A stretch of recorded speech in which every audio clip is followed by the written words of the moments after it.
Good morning.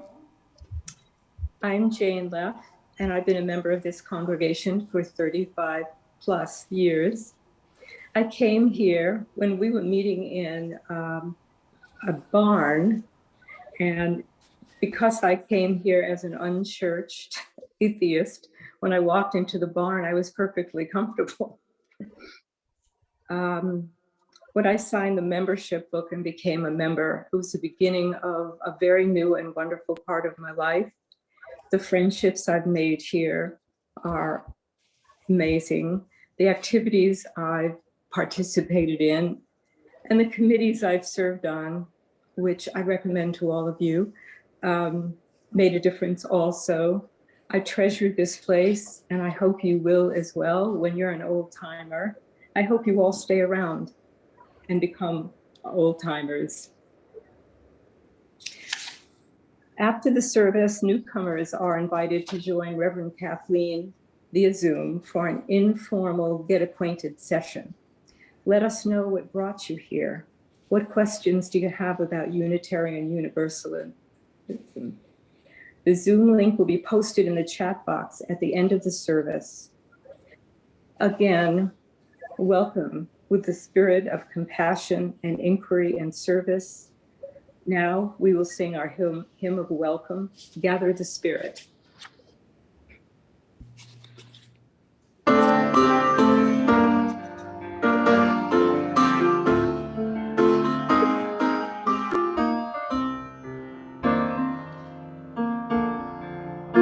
Gather the Spirit, harvest the power, our separate fires will kindle one flame. Witness the mystery of this hour, our trials, this light appear all the same. Gather in peace, gather in thanks, gather in sympathy now and then. Gather in hope, compassion and strength. Gather to celebrate once again. Gather the spirit of heart and mind. Seeds for the sowing are laid in store. Nurtured in love and conscience refined.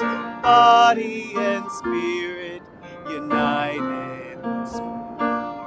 Gather in peace, gather in thanks, gather in sympathy now and then. Gather in hope, compassion and strength, gather to celebrate once again. Gather the Spirit, growing in all, drawn by the moon and fed by the sun. Winter to spring and summer to fall, the chorus of life resounding as one. Gather in peace, gather in thanks, gather in sympathy now and then. Gather in hope, compassion and strength. Gather to celebrate once again.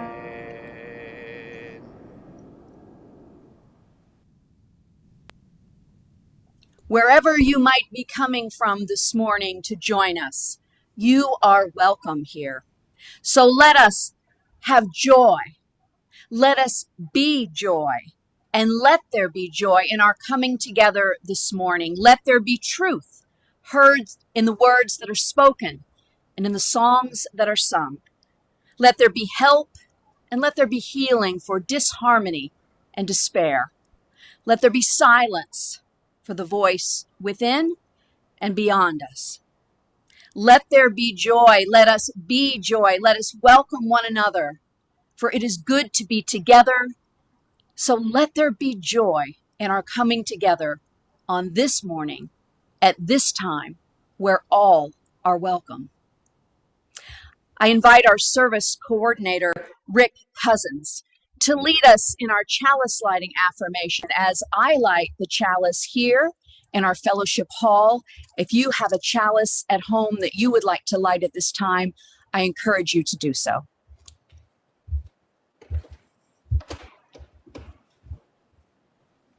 Please join me now in reading the chalice lighting affirmation with me.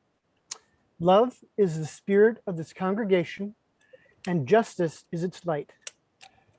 This is our covenant, to dwell together in peace, to seek and speak the truth in love, to help one another and celebrate life. I now invite Sierra Marie.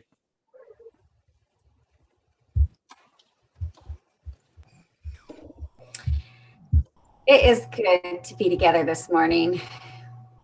Let's say our children's affirmation and then we'll have our story. We are Unitarian Universalists. We are people with open minds, loving hearts, and helping hands. We care for the earth and each other. Our story needs something.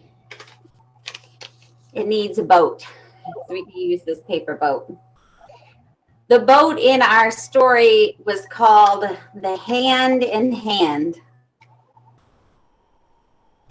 It carried a man named John Murray from England all the way across the Atlantic Ocean. He was heading to New York to start a new life. He didn't have much in his bag, but he did carry a broken heart. John had not always had a broken heart. He had been a passionate minister in Ireland and England. He'd loved school and his family. But recently he'd been fired from his job, and soon after his wife and child got sick and died. He was even put in jail for a short time because he couldn't pay his bills. Things were going from bad to worse. So John Murray boarded that boat called Hand in Hand to leave his old life behind and see what he could do to start over in a new country. And at the same time, across the ocean, there was another man named Thomas Potter. No relation to Harry Potter. Thomas was a successful farmer and deeply spiritual man. He couldn't read, but he heard the Bible when others read it aloud. He also heard of this idea spreading that God loved all people, not just some, and that God's kingdom was for all people. This rang so true to him that he gathered his friends and neighbors to read the Bible and talk about this and other spiritual ideas. They met so often that his wife Mary eventually asked if they might meet outside the house. So Thomas built a meeting house or chapel. We'll pretend this is a window into a chapel here. He built a little chapel a simple chapel on his property, and hoped that a minister might come to lead them. Thomas waited 10 long years, and he prayed to God to send them a minister. Remember the waters? One day in the fall of 1770, when the leaves were beginning to change color, a heavy fog rolled in. This was a long time before GPS, and the ship that carried John Murray ran aground in New Jersey instead of New York. John and a few volunteers went on the shore to get directions and supplies. As he was walking ashore, John saw a small farmhouse with a small chapel next to it. It belonged to Thomas Potter. Thomas Potter greeted John and gave him food for everyone on the ship and invited John to come back and have dinner with them that night. When John came back that night, Thomas Potter showed him the chapel. Thomas told John he believed in the loving God who wanted to accept all people into heaven. John said that he believed the same thing. Thomas told John that he had built the chapel and was waiting for God to send a minister. You, John, are that minister. I have waited for you for a long time. But John did not want to hear this. He was not a preacher anymore. His broken heart was still achy, and he was determined to never preach again. But Thomas seemed confident that John was the Universalist preacher he had been waiting for, and he asked John to preach that Sunday. I can't preach on Sunday, said John, because as the wind changes, my boat will set sail, and I must be on it. So Thomas asked, if the boat has not sailed by Sunday, will you preach? And John said, all right, if I'm still here on Sunday, I will preach. Now, what do you think happened? Did the wind blow the sailboat away, taking John Murray with it? No.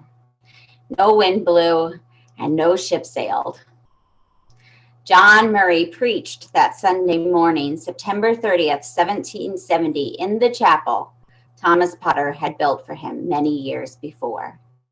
And the Universalist message of the power of love was good news to many who heard it that morning. It was good news for John. The winds of change blew yet again for John Murray. He now wanted to preach more than anything. He did set sail later that Sunday for New York, but he returned very soon after to preach again at Thomas Potter's chapel, and many times in the following years. He traveled from Virginia all the way throughout New England to share his big, important idea of universal love for all people, no matter what mistakes you might have made. Now, in the year 2022, each of us as Unitarian Universalists can continue that work of John Murray and Thomas Potter.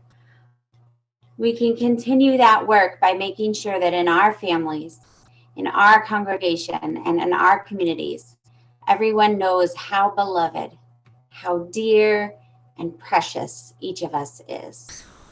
So ends the story.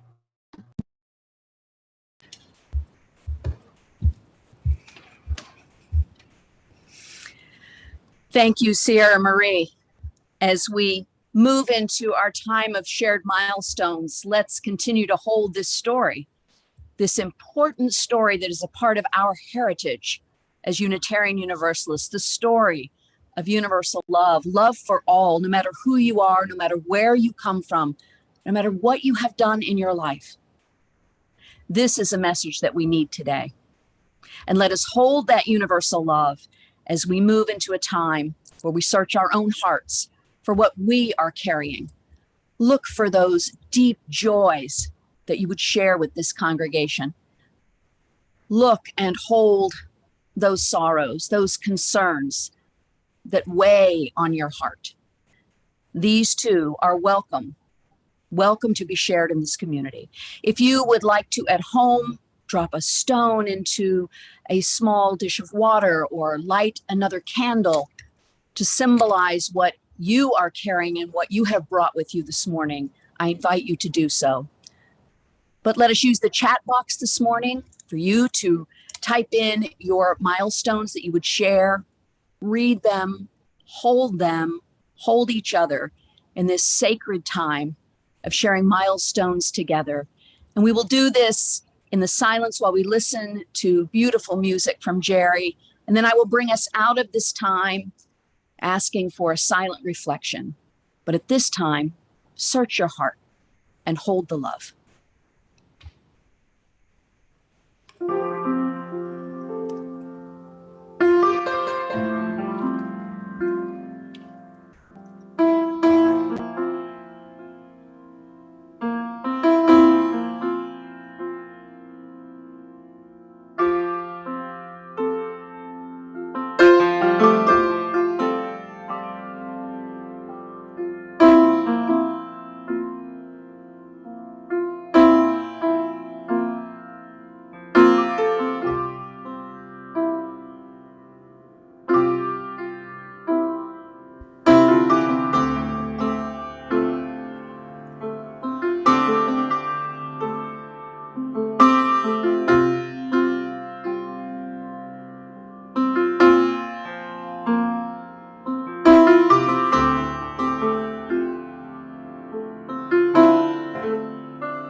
We have brought so much here with us today, haven't we?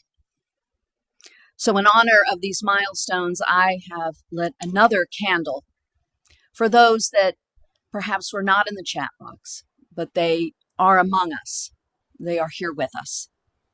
So as we honor the deaths among us, the lives of those who took their last breath, and we celebrate the births among us, those who took their first breath, let us join in silent reflection, holding all that has been shared in this beloved community. When the silence has come to a close, I will strike the singing bowl, and then together we will sing our hymn of reflection, voice still and small. Let us join in the silence.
inside all, I hear you call, singing.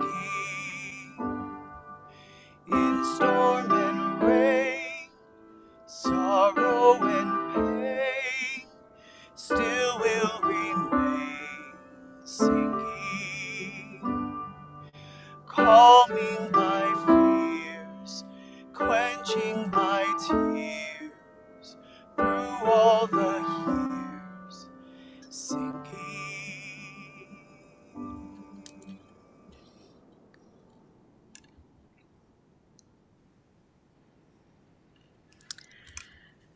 This morning's reading is an excerpt from Reverend Fred Smalls. Many Unitarian Universalists suffer from a chronic identity crisis. People ask us, what do Unitarian Universalists believe? And we freeze. We freeze. We don't know what to say because Unitarian Universalists believe so many things, so many different things. We are priests of paradox, apostles of ambiguity, nattering nabobs of nuance. Do we believe in God? Question simple. Answer impossible. Define God. Define believe. Define we. Define in. Whatever God is or is not, I don't think God cares what we believe. I don't think Jesus cares what we believe. And I know the Buddha doesn't care what we believe. The important question when considering identity is not what we believe, it's where we stand. That's a crucial part of our identity. A moral stance, not just assumed privately in our hearts, but witnessed boldly in our families, and our schools, and our workplaces, and communities, at the State House, in the halls of Congress. I'm talking about faith in action. I'm not talking about sanctimony. I'm talking about intentionality. Identity. It's our past. It's our present. It's our future. This ends the reading.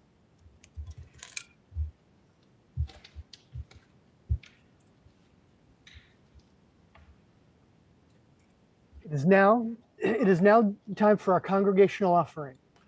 For those of you here, if this is your first time here, your presence is your gift to us. There will be a link pasted in the chat box so that if you wish to consider making a donation, please do so. Otherwise, a check can be sent to UUCD at 24 Clapboard Ridge Road here in Danbury. Please join me now in reading our congregational response. In the spirit of compassion and service, we dedicate these, our offerings.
While I was in seminary, one of my colleagues made the decision to legally change her name. And so she drove to the circuit court in Joliet, Illinois, And the courthouse happened to be near a prison where she had done her internship as a chaplain. It was in that maximum security prison where she met an inmate in solitary confinement, whose name on his state ID read 4,900, all written out. She had discovered during her visits with him over time that his name change decision was grounded in a kind of biblical numerology, multiplying 70 times 70. She recalled struggling for a little while, standing in front of 4,900's cell. She was in the habit of calling the inmates at Stateville with a title and their last name. She cited it was one of the few respectful choices that she could offer.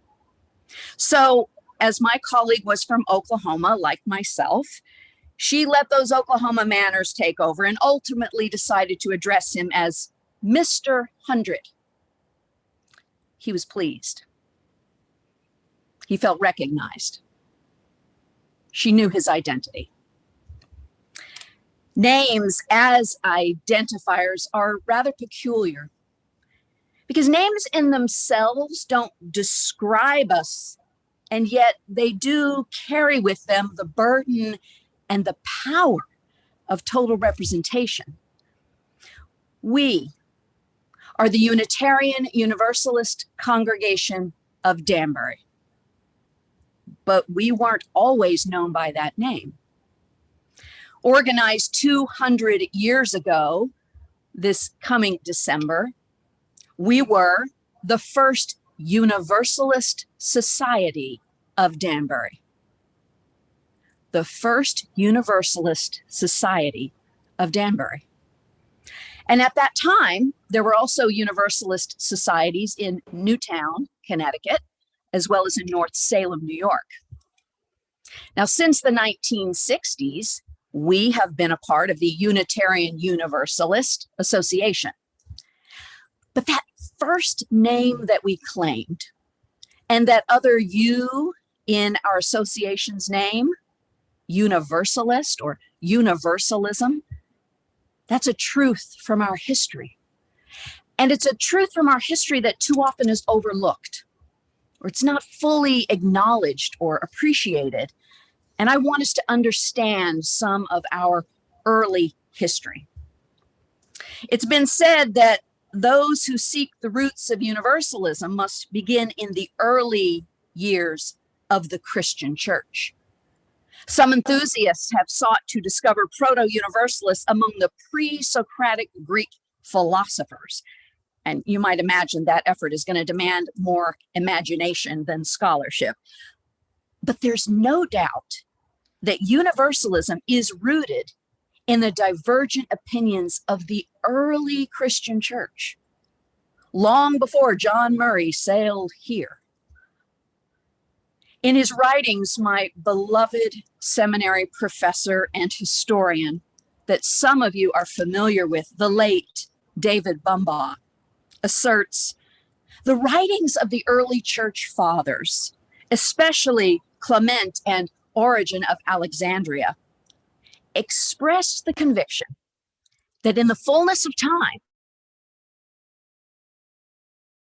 all would be restored to harmony with God. All of creation, not just some. This universalism, the doctrine of the ultimate salvation of all, presents a really compelling mystic vision. But as my professor said, it's a weak foundation upon which to build a militant, disciplined, missionary-minded religious movement. And in the end, universalism would be damned as heresy. Even Origen would be denounced as a heretic. And keep in mind, even as heretics protested and pleaded for tolerance, many, if not most, were imprisoned and burned at the stake. Our forebears, our history has universalists imprisoned and burned at the stake for a message of universal salvation. And yet, Universalist thought never disappeared from the religious scene. American Universalism, what Sierra Marie was telling about in her story about Barnegat Bay, New Jersey, in that late 18th century, John Murray coming across, what a fantastic story. Actually, American Universalism can be traced to Pennsylvania in 1719, long before Murray came. And unlike the typically urban Unitarian clergy, many of the early Universalist preachers were rough-hewn circuit riders. They'd have little formal education. They worked the frontiers, and they challenged the theology that Calvinist hellfire and brimstone preachers were spreading all across the continent at their tent meetings and their revivals. But the early American Universalists had a distinctive character that set them apart. The quick and witty comeback, that was part of the Universalist preacher's stock in trade. You see it in an anecdote about John Murray when, during one of his sermons, I'm not sure where he was preaching at that time, but while he was giving his Universalist sermon, a large stone was thrown through the window. And we can assume that it was probably thrown by an opponent of this Universalist doctrine. Murray picked it up, and he said to those in attendance, "This argument may be substantial and weighty, but it's not convincing." By the mid-19th century, Universalists had overcome much of that prejudice, and they'd actually attained a measure of worldly success. The Quaker Oats Company, I'm sure everyone is familiar with the Quaker Oats Company. Well, as a matter of fact, it probably should have been called the Universalist Oats, because it was started by Ferdinand Schumacher, an Akron, Ohio Universalist who got rich selling oatmeal to the Union Army during the Civil War. Throughout the 19th century, Universalists were social activists. Horace Mann with the creation of public schools, Clara Barton with the Red Cross. And in fact, we did have Dr. Benjamin Rush and Dr. George de Benneville. They preached in Pennsylvania as Universalists. They signed the Declaration of Independence. But there was something really interesting that happened in 1893.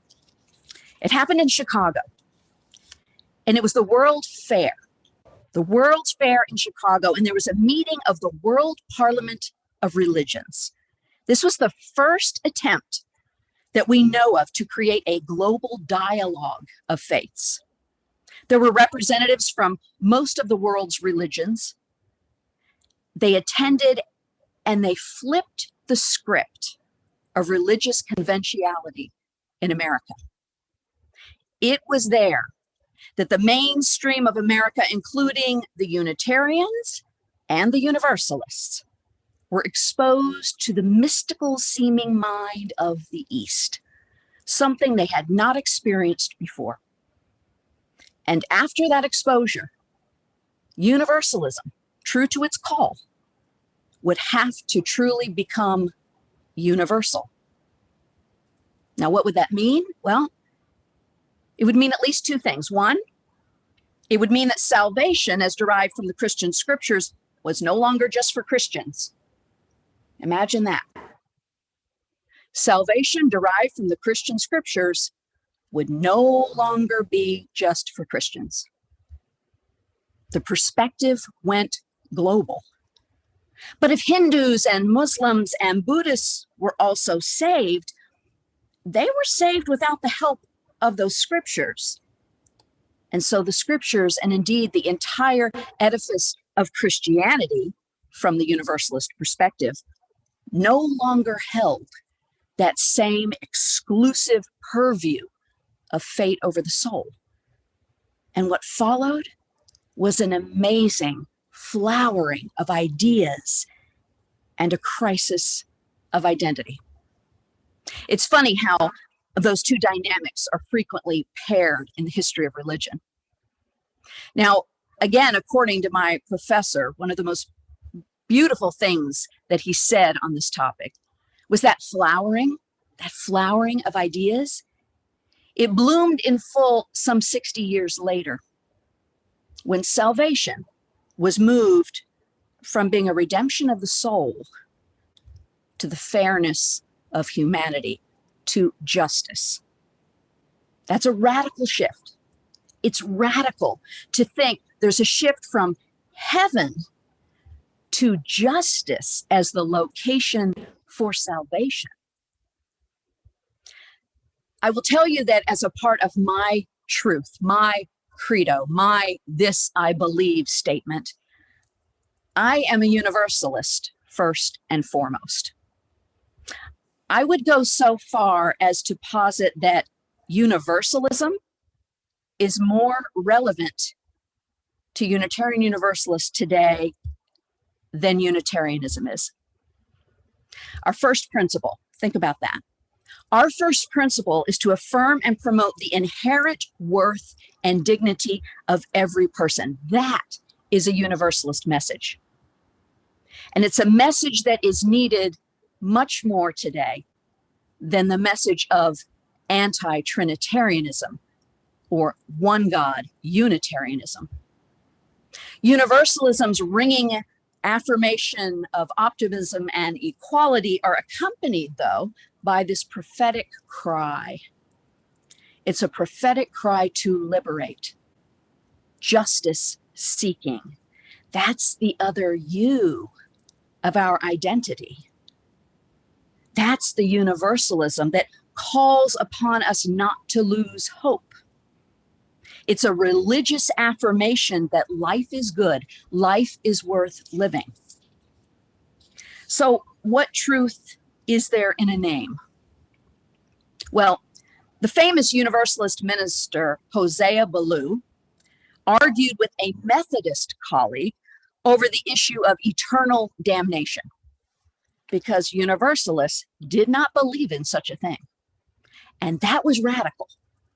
So Ballou was arguing with his Methodist colleague, and the Methodist asserted, look, if I were a Universalist and feared not the fires of hell, I could hit you over the head, steal your horse and saddle and ride away, and I'd still go to heaven.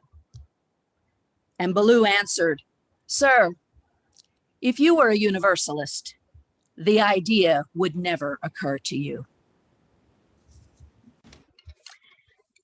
In 1960, in Danbury, in anticipation of the consolidation just 1 year later of the Universalist Church of America and the American Unitarian Association, we, the First Universalist Society of Danbury, adopted a new name. And we became the first Universalist-Unitarian Church of Danbury. Now, when that merger took place, the Unitarians and the Universalists coming together in 1961 to become forever known as UUs, there was no hyphen in there. There was no hyphen that united those two heritages, as there could have been. As there could have been to indicate some kind of integrity of wholeness in this newly created denomination. That commission, the Joint Merger Commission, they did consider an amendment to hyphenate the name, but the members voted that amendment down. And the truly big debate was not about that elusive hyphen. It was about which name was going to come first. And if that vote had gone differently, we would now be the Universalist Unitarians. And I do know at least one or two of you who do claim that as your identity, Universalist Unitarian.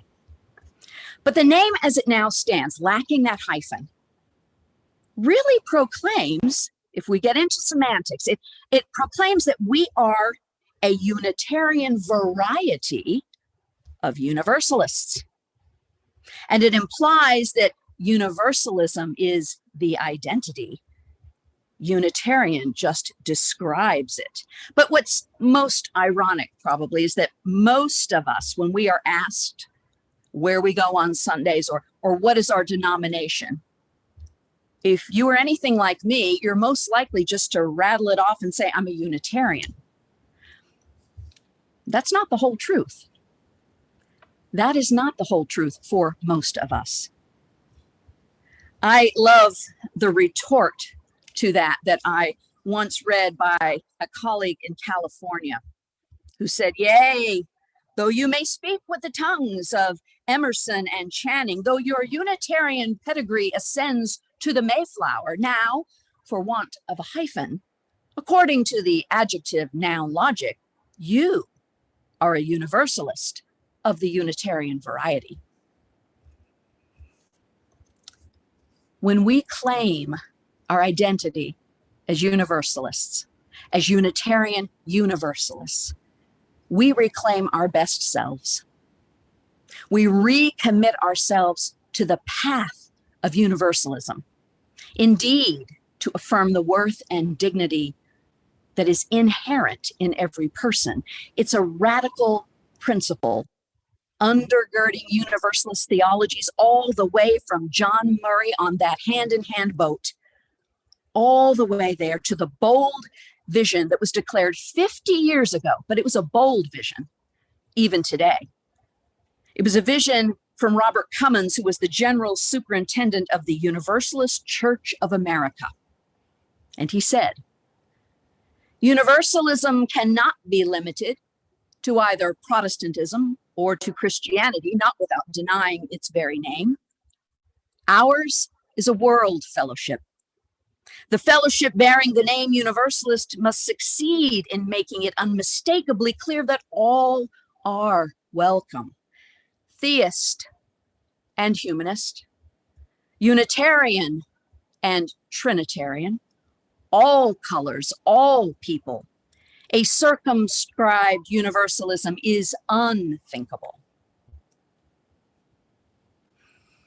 We believe so many things, so many different things. We are priests of paradox. We are apostles of ambiguity. We are nattering nabobs of nuance. But the important question when considering identity is not what we believe. It's where we stand.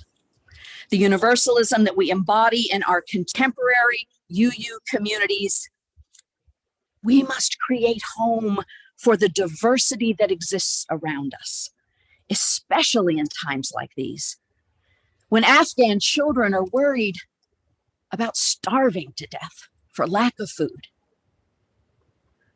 when young immigrants, dreamers, are still worried in the back of their minds about being deported, when Jewish children are worried about being taken hostage in their synagogues, when our transgendered children are worried about being discriminated against, about being bullied, and worse.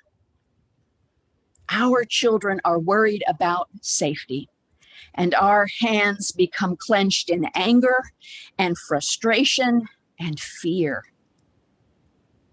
This is the time for the radical embrace of universalism, an embrace of our full and true identity to provide opportunities for casting down those false images of stereotypes, because they hurt us all.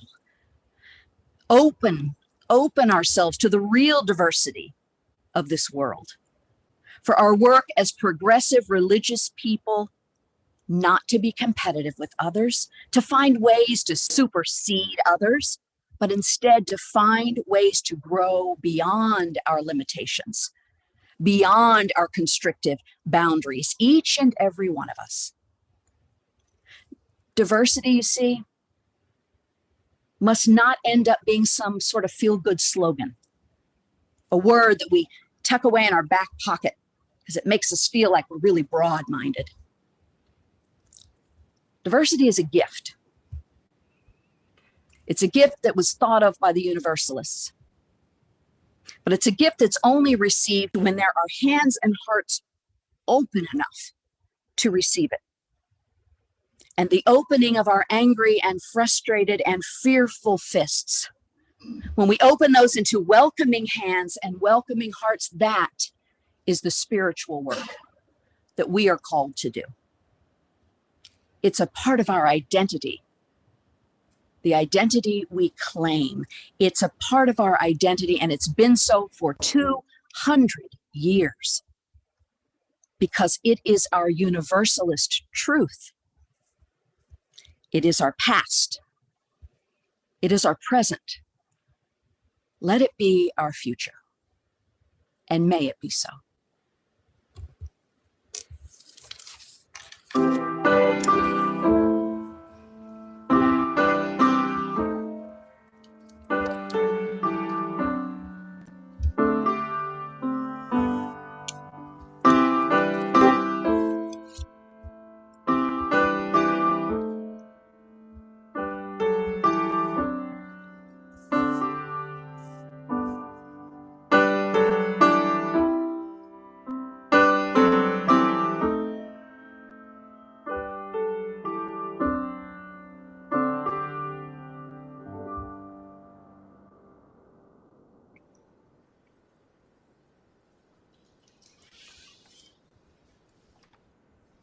As we reach the end of our service, it is now time to extinguish our chalices.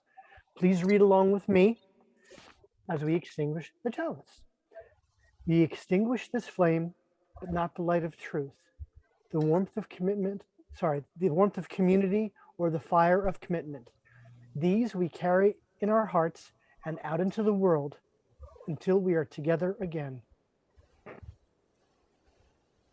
Please join now for hymn number 298, Wake Now My Senses.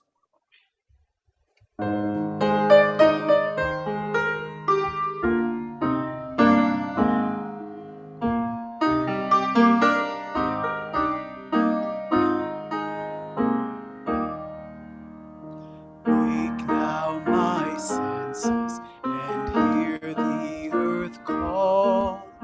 Feel the deep power of being in all. Keep with the web of creation your vow, giving, receiving as love shows us how. Wake now my reason, reach out to the new. Join with each pilgrim who quest for the truth.